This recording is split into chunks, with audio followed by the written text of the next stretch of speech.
लोकप्रिय सांसद डुमरियागंज श्री जगदम्बिका पाल जी, माननीय विधायकगण श्री गणेश चंद चौहान जी, श्री श्री राम चौहान जी, अंकुराज तिवारी जी, अनिल त्रिपाठी जी, विधान परिषद सदस्य संतोष सिंह जी, सुभाष यदुवंशी, जिला पंचायत अध्यक्ष श्री बलराम यादव जी, पूर्व सांसद अष्टभुजा प्रसाद शुक्ल जी, पूर्व सांसद इंद्रजीत मिश्र जी, भारतीय जनता पार्टी की जिला की अध्यक्ष श्रीमती नीतू सिंह जी, जिला अध्यक्ष गोरखपुर श्री जनार्दन तिवारी जी, पूर्व विधायक राकेश सिंह बघेल जी, पूर्व विधायक दिग्विजय नारायण चतुर्वेदी जी, जिला प्रभारी अजय सिंह गौतम जी, जिला महामंत्री गणेश पांडे जी, पूर्व विधायक संत प्रसाद जी, आज के इस कार्यक्रम में उपस्थित भारतीय जनता पार्टी और अन्य सामाजिक संगठनों के पदाधिकारीगण, उपस्थित बहनों और भाइयों, आज मुझे एक बार फिर से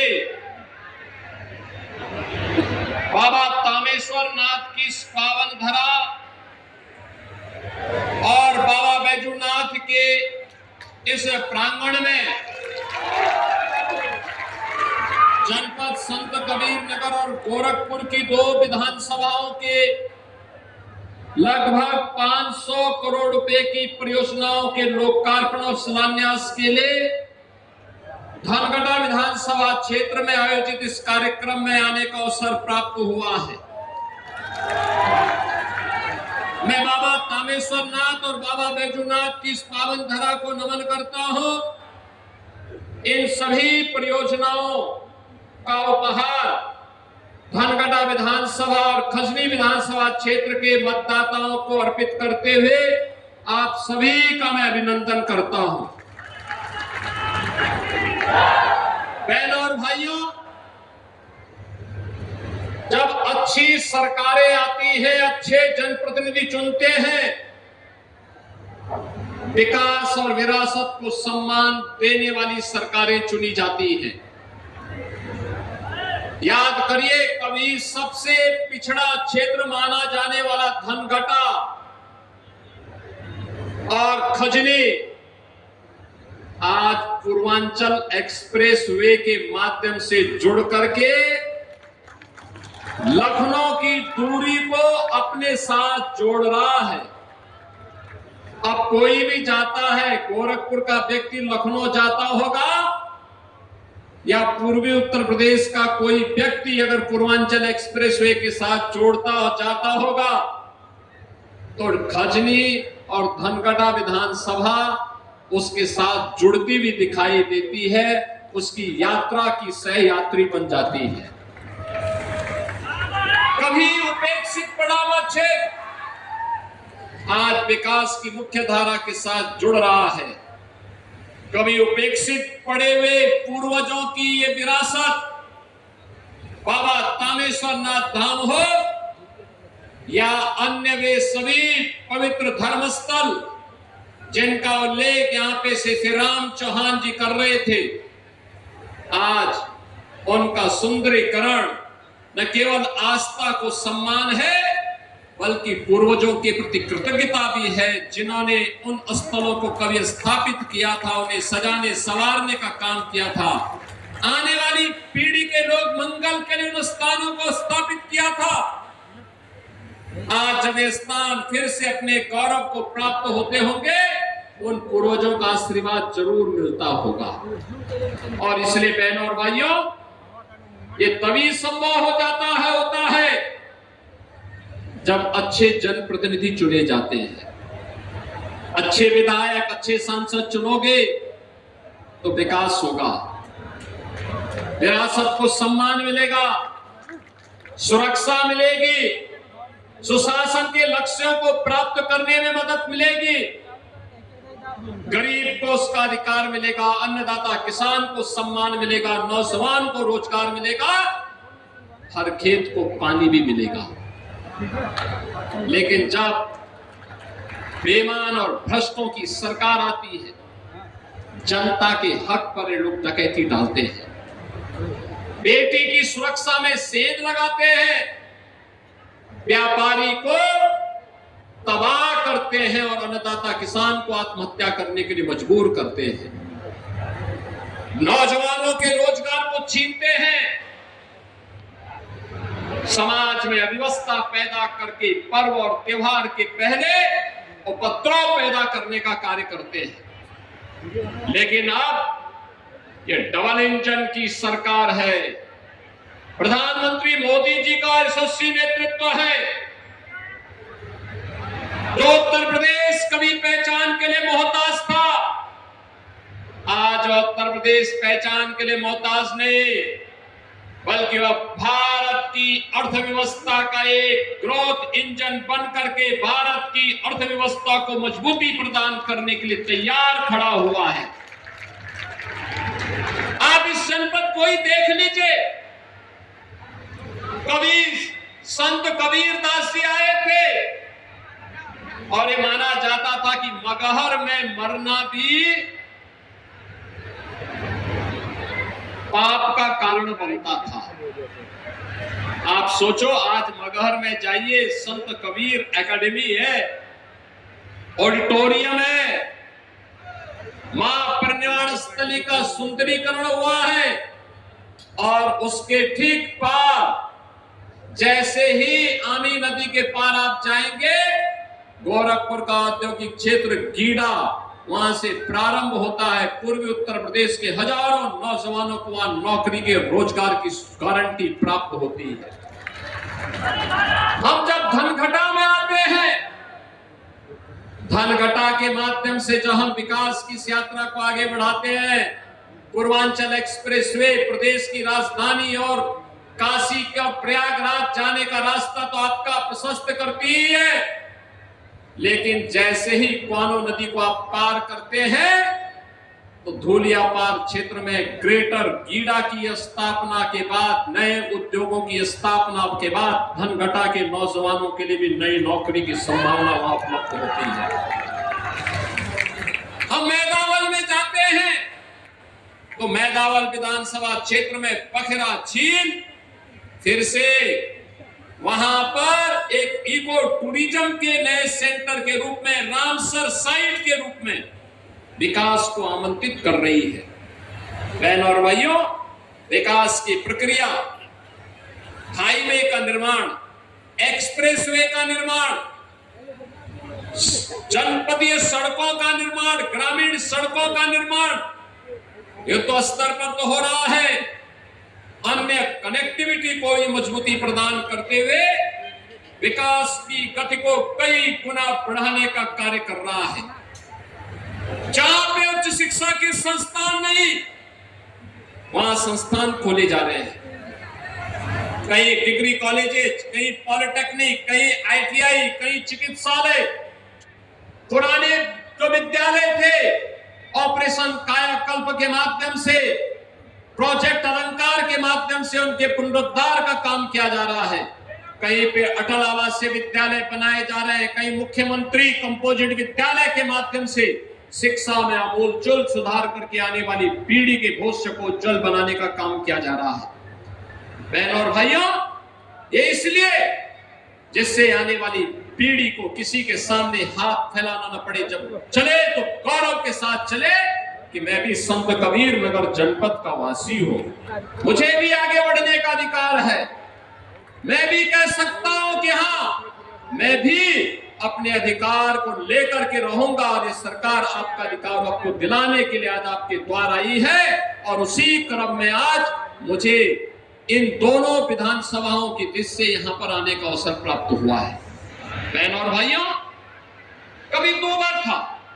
अब गोरखपुर की बेलघाट और खजनी विधानसभाओं में सिकरीगंज की कनेक्टिविटी को देखते कितनी खराब थी, धनघटा कितनी खराब स्थितियां थी। आज तो मैं कहता हूं आपको लखनऊ जाने के लिए खल्लाबाद जाने की आवश्यकता नहीं। बेलघाट वासियों को लखनऊ जाने के लिए अब सहजनवा जाने की आवश्यकता नहीं, गोरखपुर जाने की आवश्यकता नहीं, सीधे निकले और पूर्वांचल एक्सप्रेसवे के साथ सीधे 2 घंटे में लखनऊ की दूरी। आप सोचो, कोई सोचता था कि लखनऊ 2 घंटे में पहुंच पाएंगे? लेकिन ये संभव हुआ है क्योंकि डबल इंजन की सरकार आपके पास है, और डबल इंजन की सरकार विकास की स्पीड को इतनी तेजी के साथ आगे बढ़ाने का काम करती है। बहनों और भाइयों, यहां पे विकास की ढेर सारी योजनाओं के बारे में चर्चा। मैं पिछले दिनों तामेश्वर नाथ धाम पे भी आया था और मैंने तब भी कहा था हमारी इच्छा है तामेश्वर नाथ धाम को एक पहचान मिले, वहां कॉरिडोर का निर्माण हो, लोग सहयोग करेंगे, कंपनसेशन भी मिलेगा, और अगर आवश्यकता समझेंगे तो उनको जमीन भी आवंटित हो जाएगी। लेकिन अगर कॉरिडोर को दे देंगे तो विकास बहुत तीव्र गति से होगा। जो लोग पूजा करते हैं उनके किसी कार्यक्रम में हमारा हस्तक्षेप नहीं। हमारा हस्तक्षेप तो यह है कि यहाँ की आस्था की प्रतीक को सम्मान मिले, भव्य स्वरूप हो, कॉरिडोर ऐसे ही विकसित हो जैसे बाबा विश्वनाथ धाम का काशी में हुआ है, जैसे अयोध्या का पुनरुद्धार हुआ है, जैसे मां विंध्यवासिनी धाम में आज जो भी जाता है प्रफुल्लित होकर के आता है। यही तो है डबल इंजन की बीजेपी सरकार को समर्थन देने का परिणाम। और इसलिए बहनों और भाइयों, विकास की इस प्रक्रिया को हमें मजबूती के साथ आगे बढ़ाने की आवश्यकता है। आज बहनों और भाइयों, विकास के लिए पैसे की कमी नहीं। ये डबल इंजन की सरकार सुरक्षा भी देना जानती है, सुशासन के लक्ष्यों को भी स्थापित करना जानती है, और साथ साथ हर एक नागरिक को उसके कर्तव्यों के साथ जोड़ते हुए उसका अधिकार उसे प्राप्त हो, इसको भी देना जानती है। आज 25 जून की तिथि है, 25 जून 1975, भारत के इतिहास का एक काला दिन। इसी दिन कांग्रेस ने भारत के लोकतंत्र का गला घोंटने का काम किया था। देश के अंदर नागरिक अधिकार पूरी तरह सस्पेंड कर दिए गए थे, निलंबित कर दिए गए थे, न्यायपालिका की शक्ति को सीमित कर दिया गया था, मीडिया पर प्रतिबंध लगा दिया गया था। आज 50 साल से अधिक हो गए। याद करिए, एक कांग्रेस के लोग और समाजवादी पार्टी के लोग कैसे आंखों में धूल झोंकने का काम करते हैं जब ये देश आपातकाल के लोकतंत्र की हत्या के स्वर्ण जयंती वर्ष में प्रवेश कर रहा था। तब ये दोनों दल देश की जनता के साथ झूठे वायदे कर रहे थे, उनकी आंखों में धूल झोंकने का काम कर रहे थे। इन लोगों ने 2014-24 के चुनाव में जनता जनार्दन से कहा था, उस समय कितना गुमराह किया था, संविधान की प्रति लेकर के घूम रहे थे। सच्चाई क्या है? सच्चाई है कि आज ही के दिन 25 जून 1975 को कांग्रेस ने, श्रीमती इंदिरा गांधी ने देश के अंदर आपातकाल थोप दिया था, नागरिक अधिकार निलंबित कर दिए थे, जनता की आवाजाही पे रोक लगा दी थी, उनके मतदान करने के अधिकार को छीनने का प्रयास किया था, और बाबा साहब भीमराव अंबेडकर के द्वारा बनाए गए संविधान को अपमानित करने का काम किया था। उस समय इन्होंने देश के सभी दलों के नेताओं को जबरदस्ती जेल के अंदर ठूंसने का काम किया था, चाहे वह जयप्रकाश नारायण जी हो, अटल बिहारी वाजपेयी जी हो, लाल कृष्ण आडवाणी जी हो, डॉक्टर मुरली मनोहर जोशी जी हो, राज नारायण जी हो, सभी बड़े नेताओं को, मुलायम सिंह यादव जी को भी जेल में डाल दिया था। बहन और भाइयों, चौधरी चरण सिंह जी को जेल में डाल दिया था, चंद्रशेखर जी को जेल में डाल दिया था। इसलिए क्योंकि इन्होंने लोकतंत्र की वकालत की थी, तानाशाही का विरोध किया था। राहुल गांधी और अखिलेश यादव किस मुंह से आज जनता के बीच में जाकर के लोकतंत्र की दुहाई की बात करते हैं और किस मुंह से इस संविधान की प्रति लेकर के घूमते हैं। संविधान का जितना बड़ा अपमान कांग्रेस ने और समाजवादी पार्टी ने किया है, किसी ने भी नहीं किया।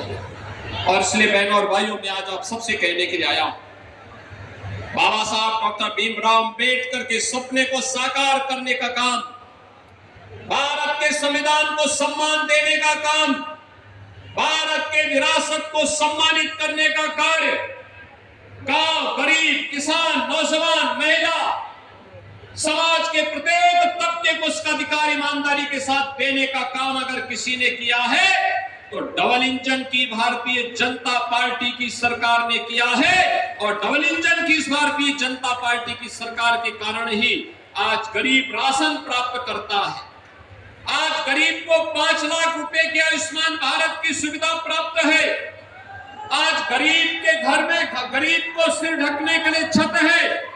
यहाँ के कार्यक्रम के पहले मैं भारत सरकार के ग्रामीण विकास और कृषि मंत्री श्री शिवराज सिंह चौहान जी के साथ ही हम समीक्षा बैठक में थे।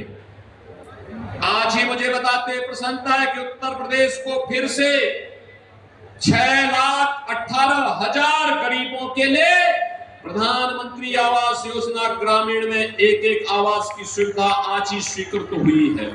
बहुत शीघ्र इन 6,18,000 गरीबों को एक आवास की सुविधा प्रदान करने का काम डबल इंजन की सरकार करने जा रही है। और इसलिए बहनों और भाइयों, आज के इस अवसर पर आप सभी को 475 करोड़ रुपए की लागत से 139 करोड़ की जो परियोजनाएं हैं, 139 विकास परियोजनाएं हैं, इन सभी परियोजनाओं के लिए, जिनमें 225 करोड़ की परियोजनाएं धनगटा विधानसभा की और 251 करोड़ रुपए की परियोजनाएं खसनी विधानसभा की है, इन सब की सौगात में आप दोनों विधानसभाओं के मतदाता बंधुओं को अर्पित करता हूं। आप सबका आह्वान करता हूं, डबल इंजन सरकार के साथ रहिए, विकास की प्रक्रिया में सहभागी बनिए, सुशासन और समृद्धि के लक्ष्यों को प्राप्त करने के लिए आने वाली पीढ़ी के भविष्य को उज्जवल बनाने में आप सभी अपना योगदान देंगे। इस विश्वास के साथ आप सभी के प्रति मैं अपनी शुभकामनाएं देता हूं। धन्यवाद। जय हिंद, जय जय श्री राम। बहुत बहुत धन्यवाद माननीय मुख्यमंत्री महोदय जी। और अब इस प्रति चिन्ह भेंट जिला प्रशासन संत कबीर नगर द्वारा श्री राम दरबार माननीय मुख्यमंत्री महोदय जी को भेंट किया जा रहा है। जिला प्रशासन